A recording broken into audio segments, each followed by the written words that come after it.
So I just played Little Nightmares, a Jehuty Gaming review. Hey guys, Jehuty here, and I just played Little Nightmares with all its DLC and decided to make a video review before the sequel drops on the 11th February as of this review. Little Nightmares first came out in April of 2017 and was developed by Tarsier Studios, a studio known for the Little Big Planet Vita game, as well as helping out on the main entries of the Little Big Planet games.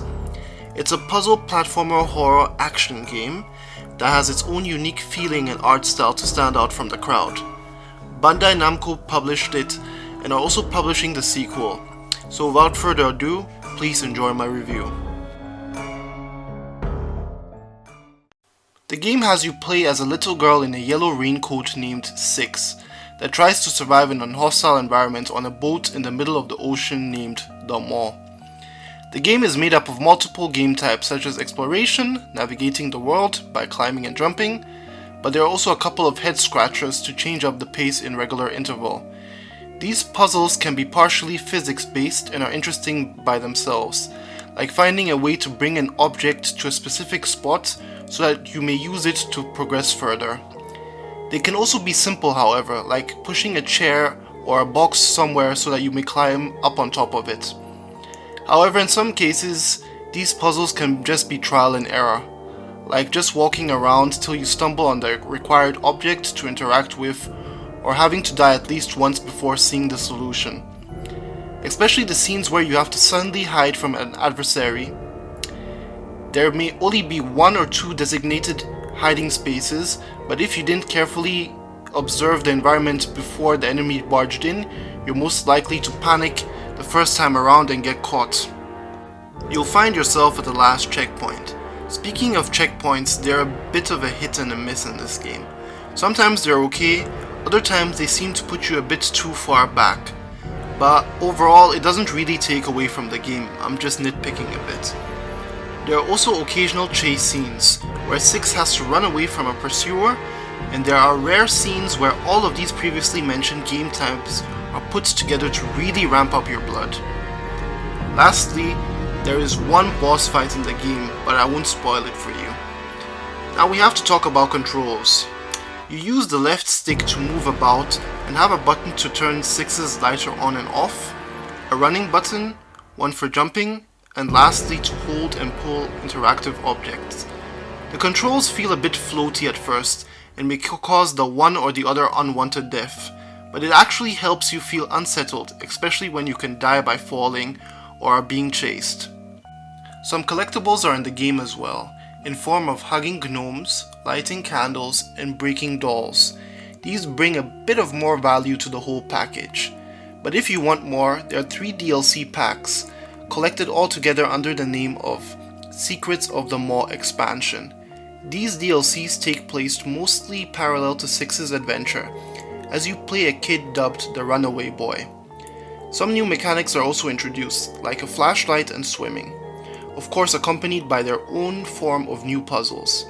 The first DLC even shows a scene from the main game, but in the main game you don't notice the Runaway Boy there, as there are other children around.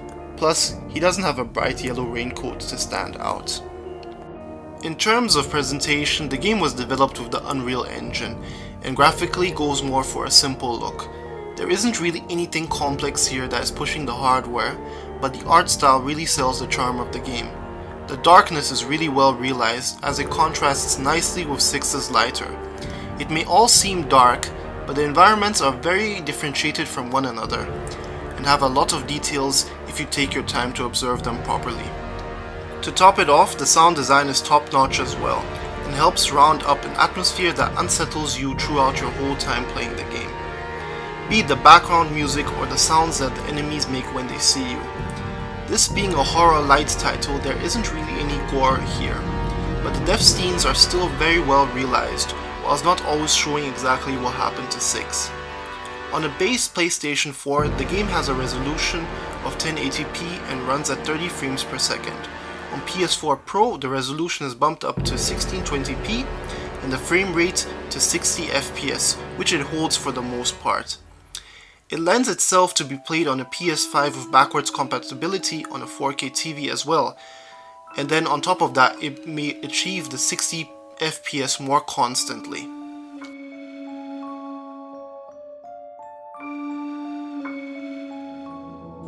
At first glance, there isn't much of a story with Little Nightmares. 6 starts at the beginning of the game having a nightmare of the geisha with a mask, before waking up and beginning her adventure. That's about all you get. You see, nobody ever talks in Little Nightmares. Doesn't matter if it's 6, the enemies, or other children.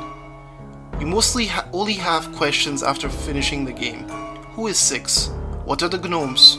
Why are the guests so gluttonous? Who is the geisha and what's her connection to 6? However, if you pay a bit of attention as you traverse the locations, you'll be able to piece a bit of it together for yourself. The game is strong on environmental storytelling. At the end, the story is left open to interpretation and the bigger universe is intentionally shrouded in mystery by the developers. If anything, the DLC gives a bit more insight and recontextualizes some of the main game with a shocking revelation. My recommendation is that after playing the main game and all of its DLC, head over to the internet and see what kind of story interpretations other individuals have.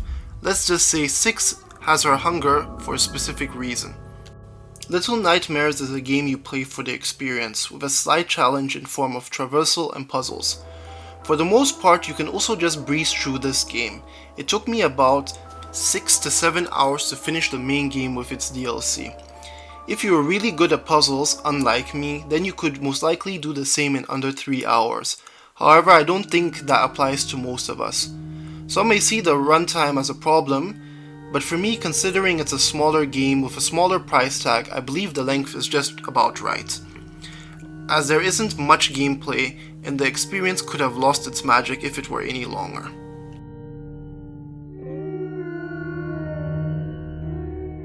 Little Nightmares is a standout little title that is accessible enough even if horror or puzzles aren't your forte.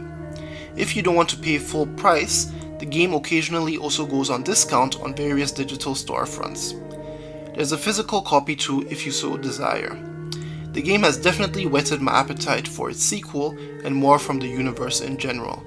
Little Nightmares is available on PS4, PC, Xbox One, and Nintendo Switch. Thank you for watching this review till to the end. I hope you enjoyed it. Consider sharing this video and subscribing to the Jehuty Gaming channel, and also leave a like, and I'd like to hear your thoughts in the comment section below. This is your boy Jehuty, and I'll see you on the next I Just Played review.